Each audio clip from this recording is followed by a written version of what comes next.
Good morning dear student. तो आइए चर्चा किया जाए रिफ्लेक्शन का नया टॉपिक। चिन्ह परिपाटी क्या होता है, दूरी और खींचने की चिन्ह परिपाटी क्या होता है, फोकस दूरी तथा वक्रता त्रिज्या में क्या रिलेशन होता है, इस वीडियो में इसी के बारे में हम चर्चा करेंगे। प्रीवियस वीडियो में आपने पढ़ा कि परावर्तन क्या होता है, परावर्तन के नियम, प्रतिबिंब क्या होता है, दर्पण क्या होता है, गोली दर्पण होता है, उससे संबंधित कुछ परिभाषाएं हमने पढ़ा। प्रतिबिंब खींचने के नियम क्या होते हैं बच्चों, प्रतिबिंब खींचने के जो 3 नियम बताए गए हैं उसको आप विशेष ध्यान दें, क्योंकि कोई भी हम एग्जाम्पल लेंगे या किसी में रिलेशन बताएंगे तो उसकी आवश्यकता पड़ेगी। तो यदि आप हमारा प्रीवियस वीडियो ना देखे हैं तो आप प्लीज उसको देखें, जिससे आपको तीनों रिलेशन क्या था, प्रतिबिंब खींचने के नियम क्या थे, उसके बारे में जानना है। और यदि आप हमारे चैनल पर नए हैं या हमारे चैनल को सब्सक्राइब ना किए हो तो प्लीज सब्सक्राइब करिएगा। वीडियो अच्छा लगे तो लाइक करिएगा, ज्यादा से ज्यादा शेयर करिएगा और जो भी प्रॉब्लम हो कमेंट जरूर करें। तो आइए स्टार्ट करते हैं कि चिन्ह परिपाटी क्या होता है। पहले हम आपको एक एग्जाम्पल बताते हैं बच्चों। जो बताया गया था प्रतिबिंब खींचने के नियम में 3 स्टेप आपको बताए गए थे, थोड़ा सा हम दोबारा रिपीट करते हैं कि पहला नियम क्या था बच्चों कि यदि प्रकाश की किरणें जो थी, यदि प्रकाश की किरणें किसी दर्पण के, दर्पण कौन सा दर्पण है बच्चों, अवतल दर्पण है, अवतल दर्पण। तो यहां से ए क्या है, प्रिंसिपल एक्सिस है, जिसको मेन एक्सिस भी बोलते हैं, मुख्य एक्सिस बोलते हैं। इसका मिडिल पॉइंट को हम क्या बोलते हैं, पोल बोलते हैं बच्चों। अब इस प्रिंसिपल एक्सिस की जितनी भी पैरेलल लाइंस डाली जाती हैं, समांतर रेखाएं डाली जाती, चाहे जितनी समांतर रेखाएं डाली जाएंगी, यहां से रिफ्लेक्ट होकर के, इस दर्पण से रिफ्लेक्ट होकर के, परावर्तित होकर कहां से होकर जाते हैं प्यारे बच्चों, फोकस से होकर सभी रेखाएं पास करती है। सभी जितनी भी रेखाएं होंगी सब परावर्तन के पश्चात इस मुख्य फोकस से होकर जाती है। पहला रूल से परावर्तन प्रतिबिंब खींचने का कहता था। सेकंड रूल ये कहता था कि यदि मान लीजिए दर्पण है, ये प्रक्रिया बच्चों उत्तल में भी वैसे होती थी। यहाँ से पोल मेन एक्सिस है, यहाँ से अब दूसरा नियम एक बोलता है कि यदि मान लीजिए फोकस से ही प्रकाश की किरणें पास करे तो क्या होगा। यदि प्रकाश की किरणें मुख्य फोकस से होकर जाती थी तो परावर्तन के पश्चात इस मेन एक्सिस के क्या होती थी, पैरेलल होके निकल जाती थी, मतलब समांतर होके चली जाती थी। तीसरा नियम क्या था बच्चों कि जैसे दर्पण है, मेन एक्सिस है, मुख्य फोकस है, वक्रता किरण, तो इसमें तीसरा रूल से बोला कि यदि प्रकाश की किरणें वक्रता किरण से होकर जा रहे, सेंटर ऑफ कर्वेचर से जा रहे हैं उस गोली दर्पण के, तो परावर्तन के पश्चात जिस मार्ग से आए थे उसी मार्ग से क्या होती है, टकरा करके वापस लौट जाती है। पहला क्या था कि मुख्य अक्ष के समांतर चलने वाली प्रकाश की किरणें परावर्तन के पश्चात मुख्य फोकस से होकर जाएंगे। सेकंड बोला कि भैया अगर मुख्य फोकस से होकर जा रहे प्रकाश की किरणें परावर्तन के पश्चात इस मुख्य अक्ष के समांतर होकर चले जाएंगे। थर्ड रूल बोला कि यदि वक्रता केंद्र से होकर कोई रे पासिंग कर रही है तो रिफ्लेक्ट होकर के उसी मार्ग से क्या होती है, रिटर्न हो जाती है, वापस लौट जाती है। तो चलिए एक एग्जांपल लेते हैं कि मान लीजिए कोई अवतल दर्पण है, या हम कह सकते हैं अवतल दर्पण द्वारा कैसे प्रतिबिंब बनता है। आइए चर्चा करते हैं। वीडियो को फॉरवर्ड न करें बच्चों, पूरा देखें वीडियो, क्योंकि इससे छूटने से शायद वीडियो समझ में ना आए, तो वीडियो को आप फॉरवर्ड न करें। यहाँ पे हम एक एग्जाम्पल लेते हैं। एग्जाम्पल के तौर पे हम लिखते हैं कि अवतल दर्पण द्वारा प्रतिबिंब खींचने का नियम, प्रतिबिंब खींचने अवतल दर्पण द्वारा प्रतिबिंब का बनना खींचने के नियम तो हो गया। जैसे पहला मान लीजिए हम लेते हैं कि जब वस्तु कहां पर हो बच्चों, जब वस्तु कहां पर स्थित हो, अनंत पर हो, इनफाइनाइट पर हो, तब उसका प्रतिबिंब कैसा बनेगा, अनंत पर हो। इसी से कई चीजें आपको क्लियर करेंगे, बस केवल एक ही एग्जांपल लेंगे, इसके बाद हम तुरंत आ जाएंगे फोकस दूरी और वक्रता त्रिज्या में क्या रिलेशन होता है, चिन्ह परिपाटी क्या होता है। तो थोड़ा ध्यान से देखें बच्चों कि जब वस्तु अनंत पर होगी तो उसका प्रतिबिंब कैसा बनेगा। बच्चों जब अवतल दर्पण पढ़ाया गया उसमें आपको बताया गया कि अवतल दर्पण क्या होता है, जिसका दबा हुआ तल परावर्तक होता है तथा उभरा हुआ तल क्या होता है, कलई किया गया होता है, लाल ऑक्साइड का पेंट किया गया होता है। पॉलिश किया गया होता है।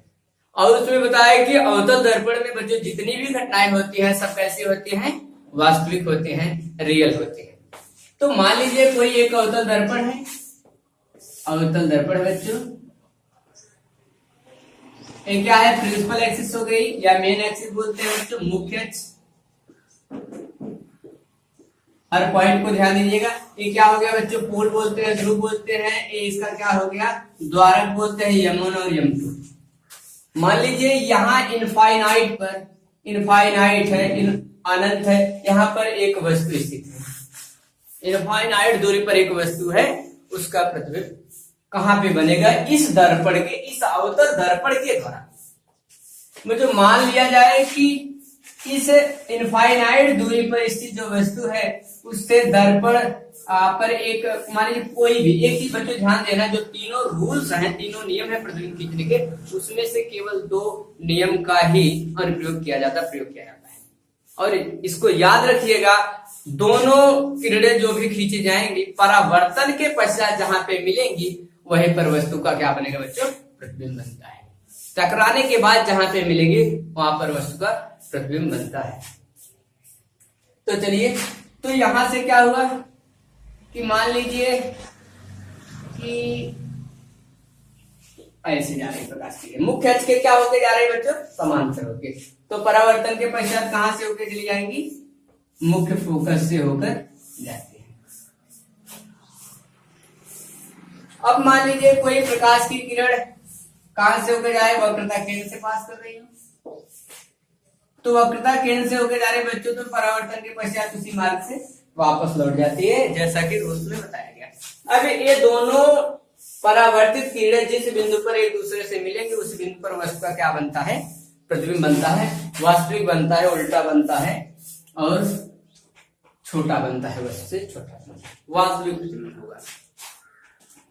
तो ये हो गया अवतल दर्पण द्वारा प्रतिबिंब खींचने का नियम। बच्चों अब इसमें बताना क्या है कि U क्या होता है, V क्या होता है, F क्या होता है, R क्या होता है। बच्चों U क्या होगा, इस दर्पण के ध्रुव से, अभी हम चिन्ह परिपाटी में चर्चा करेंगे, जितनी भी दूरियां ली जाएंगी सब कहां से ली जाती है बच्चों, दर्पण के ध्रुव से ली जाती है। चलिए इसी में चर्चा कर लेते हैं। चिन्ह परिपाटी क्या होगी, चिन्ह परिपाटी, दूरियां खींचने की चिन्ह परिपाटी क्या है, ये बहुत मेन होता है। तो U क्या होता है बच्चों, हमेशा पहला नियम ये बोलता है कि जितनी भी दूरियां ली जाएंगी सब दर्पण के बाय, मतलब दर्पण के ध्रुव से नापी जाती है। कोई भी दूरी मापना हो, चाहे U, चाहे V, चाहे F, चाहे R, सब दर्पण के ध्रुव से मापी जाती है। सेकंड रूल ये कहता है कि जो प्रकाश स्रोत होगा वो हमेशा दर्पण के बाईं ओर ही स्थित होता है। जो प्रकाश स्रोत होगा हमेशा दर्पण के बाईं ओर स्थित होता है। पहला हो गया कि जितनी भी दूरियां मापी जानी है सब दर्पण के ध्रुव से ली जाएंगी। दूसरा हो गया कि प्रकाश स्रोत हमेशा दर्पण के बाईं ओर स्थित होता है। इस दर्पण के बाईं ओर ली गई सभी दूरियां कैसी होती हैं बच्चों, ऋणात्मक होती हैं। दर्पण के बाईं ओर ली गई सभी दूरियां ऋणात्मक चिन्ह के द्वारा मापी जाती है। याद रखिएगा बच्चों, दर्पण के बाईं, ये मेन पॉइंट है, बाईं ओर ली गई सभी दूरियां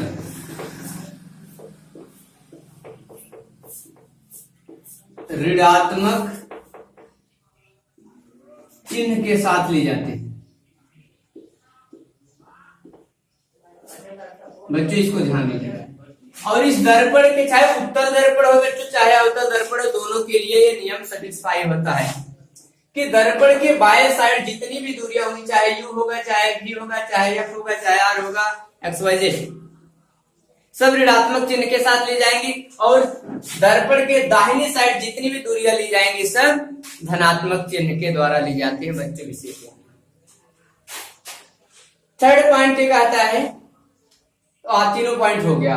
और क्या हो गया, एक पॉइंट ये होता है कि इस मेन एक्सिस के ऊपर एलांग, मतलब इस मुख्य अक्ष के ऊपर ली गई दूरियां, मतलब हम कह सकते हैं वाई अक्ष के धनात्मक दिशा में ली गई सभी दूरियां क्या होती है, ऋण चिन्ह के द्वारा ली जाती है। और इसके मतलब ऋणात्मक नीचे की दूरियां चल क्या होती है, ऋण चिन्ह धन चिन्ह के द्वारा ली जाती है। बात आ रही समझ में? सभी दूरियां मुख्य फोकस से मापी जानी है। दूसरा क्या होगा बच्चों, प्रकाश स्रोत हमेशा दर्पण के बाएं साइड होना चाहिए, दाएं साइड कभी नहीं होगा, याद रखिएगा। जितनी भी प्रकाश की किरणें डाली जाए सब दर्पण के बाईं ओर से ही डाली जाती है, चाहे उत्तल दर्पण हो या अवतल दर्पण हो। अगला पॉइंट होगा कि इस दर्पण के बाएं साइड सभी दूरियां क्या होती है, ऋणात्मक चिन्ह के द्वारा ली जाती है। और अगला होगा मुख्य अक्ष के ऊपर ली गई दूरियां ऋणात्मक और मुख्य अक्ष से नीचे ली गई दूरियां क्या होती है, धनात्मक चिन्ह के द्वारा ली जाती है। तो आइए इसके बाद हम चर्चा करते हैं कि फोकस दूरी और वक्रता त्रिज्या में क्या रिलेशन है, फोकस दूरी तथा वक्रता त्रिज्या में संबंध क्या होता है।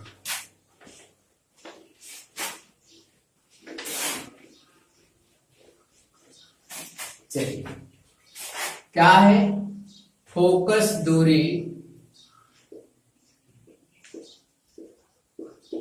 तथा वक्रता त्रिज्या में संबंध, त्रिज्या में संबंध। बच्चों क्या होगा, किसमें रिलेशन निकालना है, एफ एंड आर में क्या रिलेशन होगा, relation between focus and radius of curvature, दोनों में क्या रिलेशन है। आइए, यह इसी प्रश्न को बोर्ड पेपर में उठा के दे देता है कि सिद्ध कीजिए फोकस दूरी वक्रता त्रिज्या की आधी होती है या वक्रता त्रिज्या फोकस दूरी की दोगुनी होती है, दोनों बात वही। तो चलिए प्रूफ करते हैं इसको। मान लीजिए एक अवतल दर्पण है,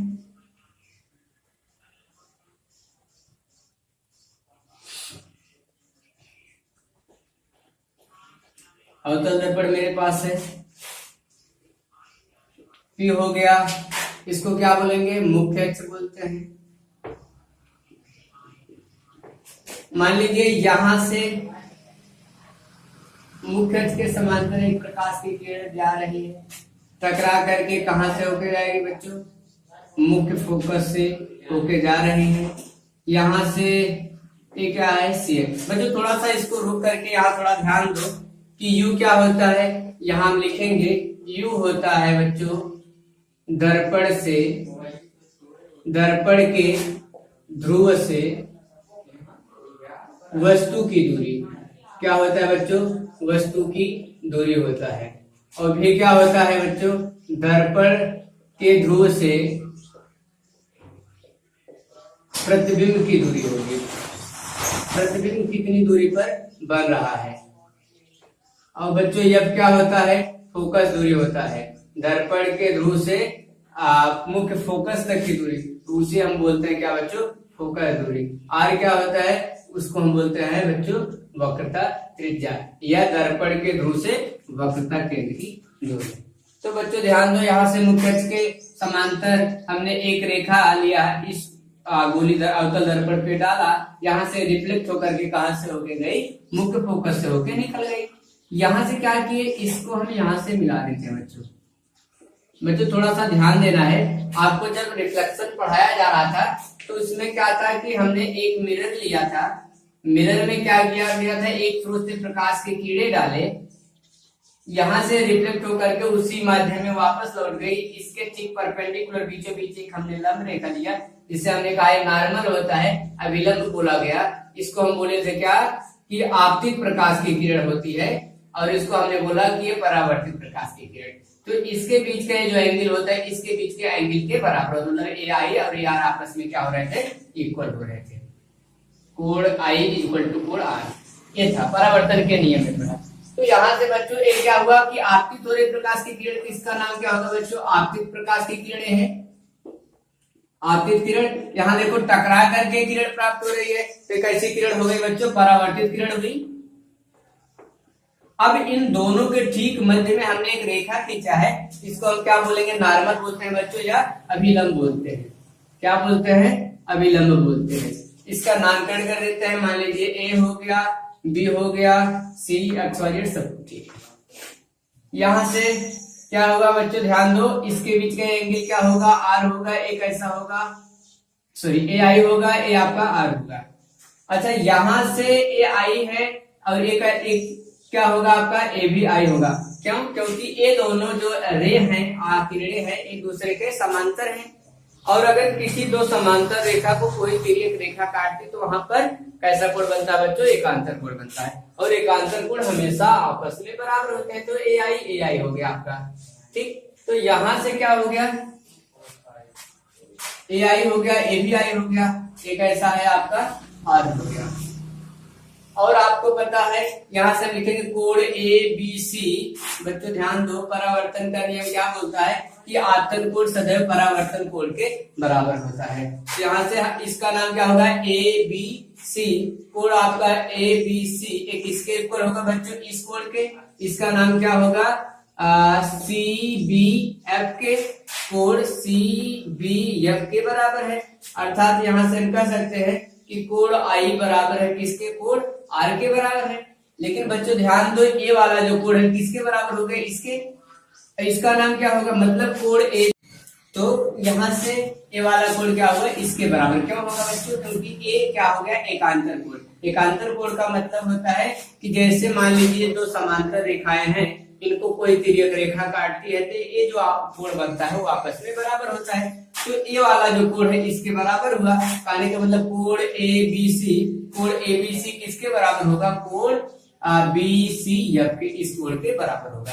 जबकि एबीसी किसके बराबर बच्चों? सी बी एफ के। तो इस एबीसी के स्थान पे हम लिखेंगे कोण C B F is equal to क्या है? कोण बी सी एफ। अब बच्चों एक चीज यहाँ ध्यान देना है कि हम मान लेते हैं कि ए बी पॉइंट जो है इस बी के क्या है? बहुत समीप है। तो यदि बी के बहुत समीप हो गया, बी जो है पी के बहुत समीप हो गया, तो जो बी एफ दूरी है वो इस पी एफ के बराबर हो जाएगा लगभग में। एक अजम्पशन बोलते हैं इसको, मान लेते हैं। अजम्पशन है बच्चों, मान लेते हैं कि माना बिंदु बी जो है, बिंदु बी पी के बहुत समीप है, बहुत समीप है। अतः ये जो आपका बीएफ दूरी है वो किसके इक्वल हो जाएगा बच्चों? पीएफ के। तो यहां से ध्यान दो, हम इसको लिख सकते हैं, इतना हो गया। तो यहां से हम लिखेंगे, अच्छा पीसी इक्वल टू क्या हो जाएगा? पीसी इज इक्वल टू, इस पीसी का हमको मान निकालना था, लिखेंगे सीएफ धन पीएफ, सीएफ धन पीएफ। बच्चों इसको मिटा देते हैं थोड़ा सा।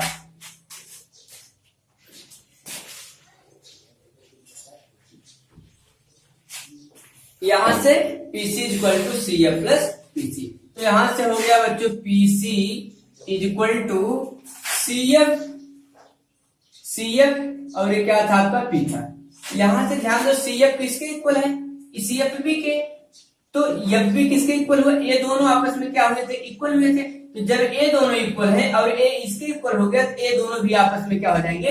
इक्वल हो जाएंगे। तो जहां पे आपका पी एफ था उसके स्थान पे भी हम क्या लिख सकते हैं? C F.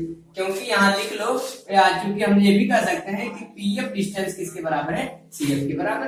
क्योंकि यदि ए इसके बराबर है और इसके बराबर हो गए तो ये दोनों भी आपस में क्या हुए? बराबर हुए। यहाँ से हो जाएगा PC equal to C F plus, C F के स्थान पे आपका पी एफ हो जाएगा, तो हो जाएगा P F plus P F. इस सी एफ के स्थान पे क्या हो गया आपका? पी एफ धन पी एफ। यही हो गया पीसी इक्वल टू 2pf। अच्छा पीसी क्या है? दर्पण के ध्रुव से वक्रता केंद्र की दूरी, यही बच्चों होता है वक्रता त्रिज्या। तो इसके स्थान पे हम लिखेंगे r इज इक्वल टू 2 और पीएफ क्या है? दर्पण के ध्रुव से मुख्य फोकस तक की दूरी, यही होती है फोकस दूरी। तो इसके स्थान पे हो गया बच्चों एफ। तो यहां से अगर हम एफ इज इक्वल टू करेंगे तो हो जाएगा r/2। ये होता है फोकस दूरी और वक्रता त्रिज्या में संबंध होता है। तो बच्चों आज के वीडियो में बस इतना ही। नेक्स्ट वीडियो में हम पढ़ेंगे यू वी एफ में संबंध क्या होता है अवतल दर्पण के द्वारा। उसी प्रकार उत्तल दर्पण में भी होता है। हालांकि एनसीईआरटी की बुक्स में बोर्ड पेपर में पहले तो बहुत इंपॉर्टेंट था, अब एनसीईआरटी की बुक में इसका डेरिवेशन कट गया, लेकिन फिर भी हम पढ़ेंगे। तो यदि आपको आज का यह वीडियो अच्छा लगा हो प्लीज लाइक करें, सब्सक्राइब करें। यदि हमारे चैनल को सब्सक्राइब अभी तक ना किया हो तो प्लीज सब्सक्राइब करिए, कमेंट करिए और ज्यादा से ज्यादा शेयर करने का प्रयास करिए।